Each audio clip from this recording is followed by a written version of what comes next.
Thanagarh police जुराइम को रोकने में मुसलसल नाकाम, शहरी आए रोज लूटने पर मजबूर।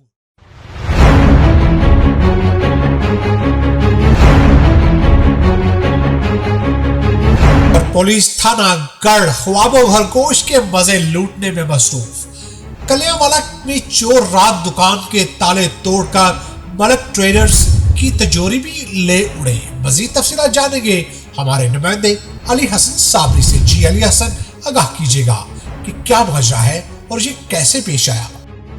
जी, न जान महफूज न माल, ये है सूरत हाल थानागढ़ फतेह शाह के इलाका किलियांवाला की, जिसके शहरी आए रोज चोरों और डाकुओं के हाथों लूटने पर मजबूर। गुज़श्ता रात भी चोर रात की तारीकी में दुकान का ताला तोड़कर दुकान का सफाया कर गए। दुकान मालिक का इस मौका पर कहना था कि उसका 10 लाख रुपए का नुकसान हुआ है और जो चोर थे वो उसकी तिजोरी भी अपने साथ ले गए।